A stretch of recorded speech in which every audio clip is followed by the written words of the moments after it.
Salut. Poutine devient le grand méchant. Poutine, l'antidote face au Covid. C'est énervant. C'est énervant de devoir subir cette propagande, de devoir subir l'indignation sélective de la part de ton entourage qui ne voit pas plus loin, qui ne cherche pas à voir plus loin, en réalité. De voir les personnes que tu connais être manipulées sans aucune honte, sans aucune gêne, par des gens qui s'en foutent pas mal en réalité.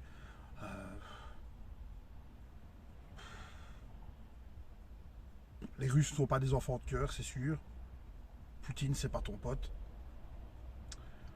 Mais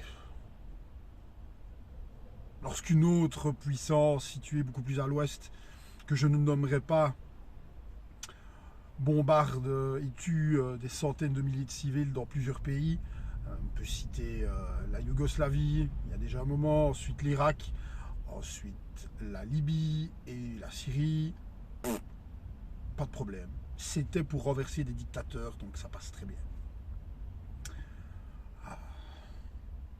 Et ici, on est dans un pays libre, dans un pays où la diversité des opinions est normalement quelque chose d'acquis. Et on est prié de rejoindre le troupeau et de changer sa photo de profil en mettant un drapeau ukrainien. Si on ne le fait pas, on est taxé de nazi ou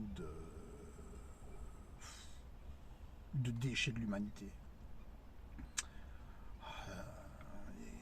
Tous reprennent la même litanie en chœur. Poutine a attaqué l'Ukraine sans aucune raison, comme ça, tout simplement parce qu'il est assoiffé de sang. Un scénario que même Michael Bay n'aurait pas utilisé pour ses films à explosion. Et nous, on est priés de croire ça comme si c'était la réalité.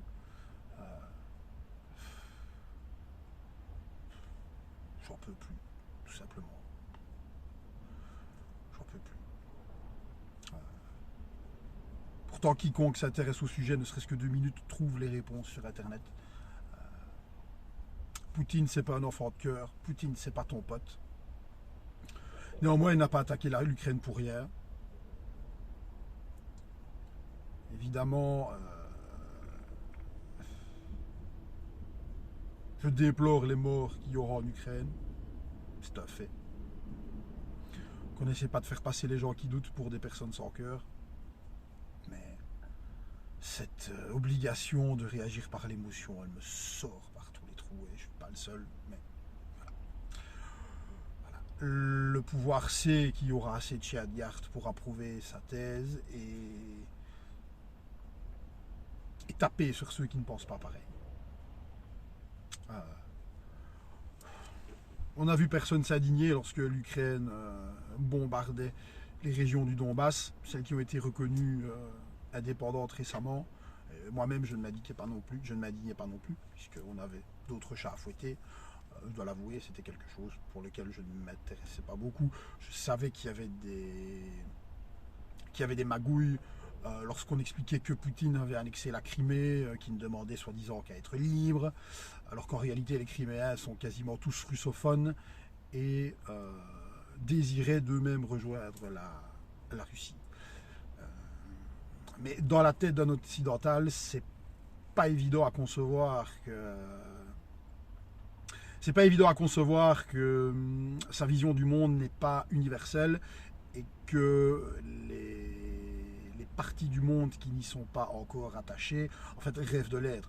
Tout le monde n'est pas un woke dans l'âme. Tout le monde ne rêve pas de se voir déboulonner ses statuts, de se demander s'il est un homme ou une femme, ou de mettre en place la GPA au plus vite. Non, ça, il va falloir aussi que les Occidentaux que nous sommes finissent par accepter que notre point de vue n'est pas universel et n'est pas le meilleur. L'Occident est devenu faible moralement et mentalement, mais reste malgré tout très arrogant et persuadé que lui seul détient la vérité et que tous ceux qui n'y adhèrent pas doivent être rééduqués. Ça ne se passe pas comme ça.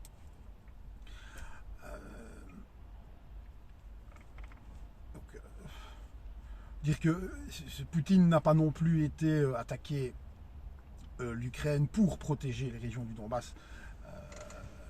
C'est un coup beaucoup plus calculé que ça. Encore une fois, c'est pas ça, je ne suis pas là en train de le défendre. Mais imaginez la situation inverse. Imaginez que le Mexique d'un seul coup devienne pro-russe et que des bases militaires fleurissent juste devant la frontière américaine. En combien de temps pensez-vous que le Mexique serait envahi? En 12 ou 24 heures? Et là, les médias ne vous cracheraient pas à la figure que c'est monstrueux. Ils vous diraient que c'est fait pour la démocratie, pour le bien commun, tout simplement. Parce qu'ils n'ont qu'un seul point de vue. Les États-Unis, tout ce que font les États-Unis sont pardonnables, excepté entre 2016 et 2020. Mais c'est une autre histoire. L'Occident n'est plus en mesure d'imposer sa loi et d'imposer ses mœurs au monde entier. La plupart des gens regardent l'Occident comme quelque chose de décadent et sur la fin. Et à raison. Il faut l'accepter. Il faut, plutôt que d'être dégoûté de nous-mêmes, mais rester malgré tout très arrogant, c'est plutôt l'inverse qu'on devrait viser, c'est-à-dire retrouver une certaine fierté de ce qu'on est et accepter de ne plus être le phare du monde. Il est temps, parce qu'on ne l'est plus. De toute façon, cela n'implique que de la détestation de la part du monde entier. C'est pour ça qu'on ne nous aime pas. Il est temps de se demander à qui profite ce crime, à qui profite tout ce bordel, à qui profite ce pays. Le fait que ce pays soit envahi, certainement pas aux Européens, qui vont d'ailleurs bientôt prendre cher au niveau de leur facture d'énergie, certainement pas aux Ukrainiens, évidemment, qui sont en première ligne, dont beaucoup ont dû quitter leur foyer, et certainement pas aux Russes, qui vont sans doute voir leur image à l'international encore plus dégueulassée qu'elle ne l'est déjà. Non. Une fois, regardez à l'ouest. Regardez à l'ouest, regardez qui compte nous délivrer du gaz de schiste au lieu du gaz russe. On pourra me taxer de complotiste, je le suis un petit peu de toute façon, mais il suffit de taper sur internet, vous pouvez constater en 2 minutes que l'émir qatari a rencontré Joe Biden fin janvier, comme par hasard. Les bien-pensants vous diront que ça n'a rien à voir. Ils ont sans doute parlé fringues ou foot. C'est peut-être ce qui se serait passé dans un monde normal. Mais si vous vous intéressez un peu à l'histoire, vous comprendrez que ce ne sont pas les États-Unis nos alliés naturels. Les États-Unis nous considèrent comme leurs valets, considèrent comme leur larbin. Si la situation part en couille, ce ne seront pas eux qui sont en première ligne. D'ailleurs, la preuve, personne n'ira mourir pour les Ukrainiens, tout simplement parce qu'ils ne sont pas dans l'OTAN. On peut penser qu'ils ont été un peu excités par les Occidentaux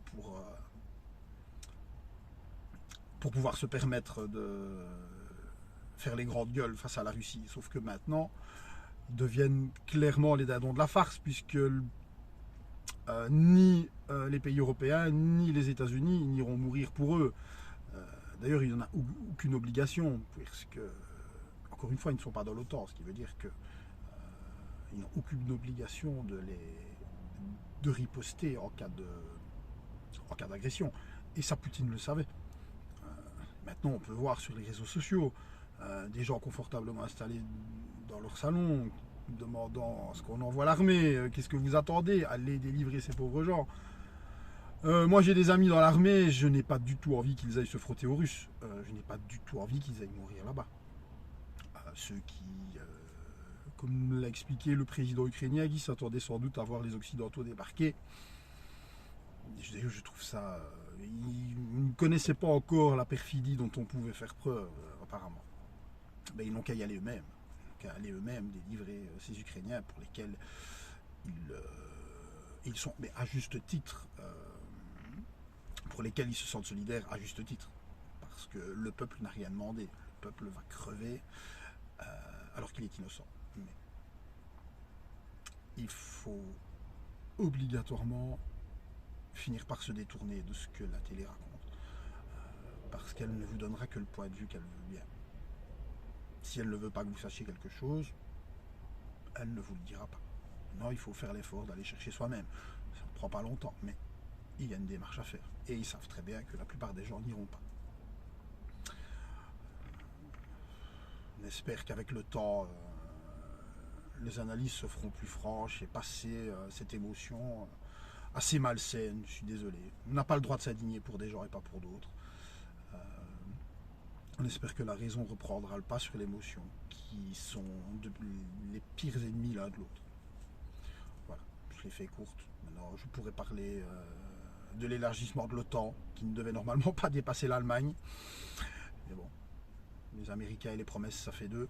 On pourrait parler des accords de Minsk qui n'ont pas été respectés dans un sens comme dans l'autre. Mais je préfère la faire courte parce que j'ai dit ce que j'avais à dire. Pour le reste, il faut chercher soi-même. Salut!